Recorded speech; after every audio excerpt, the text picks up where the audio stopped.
Good morning, Internet. It's Tatiana Brown here for day 8 of this video challenge project.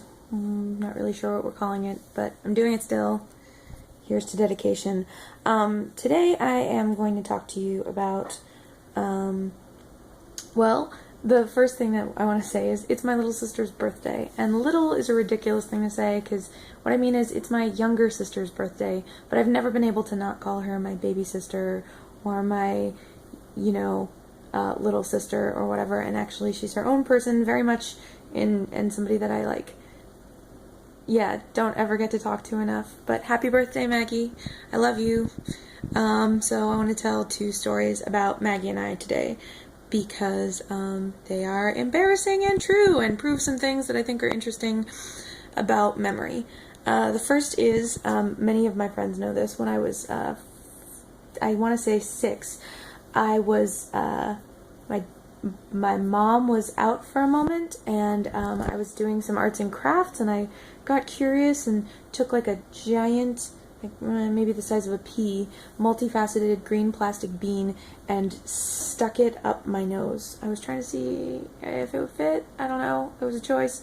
But I stuck it so far up my nose that it got stuck and I couldn't get it out. And I was freaked out and terrified. My mom came home and managed to get it out without taking me to the emergency room, which was a big deal and maybe involved dental equipment or something. And then she, after it was done and was it stopped being scary and started to just be funny, she was like, "How did you do that? How did you get a bead up your nose that far?"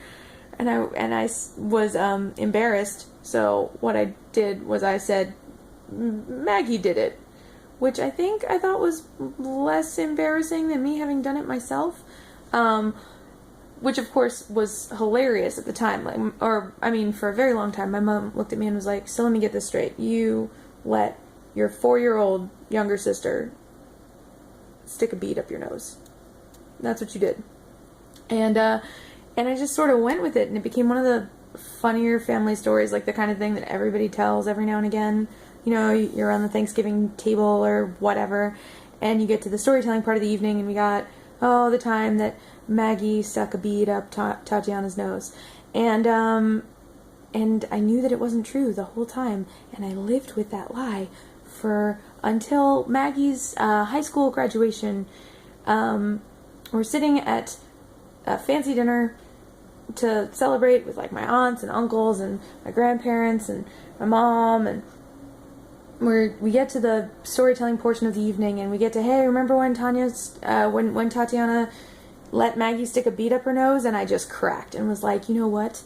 It didn't happen like that. I did it myself, and I was embarrassed, and I lied about it." And everybody was there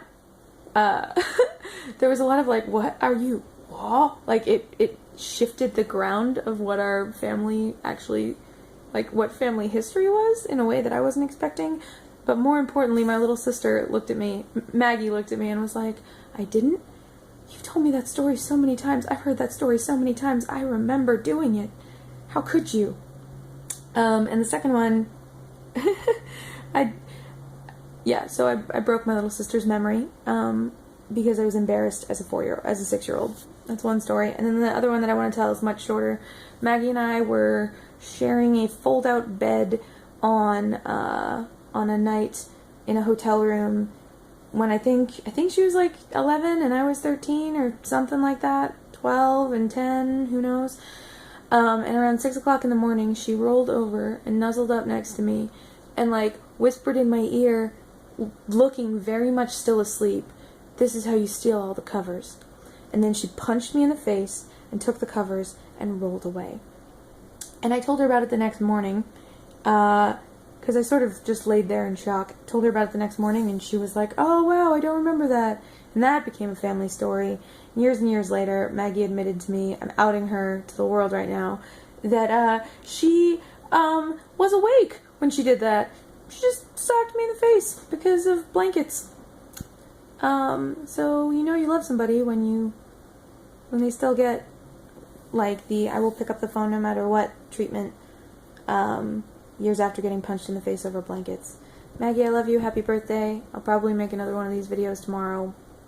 Thanks all for listening.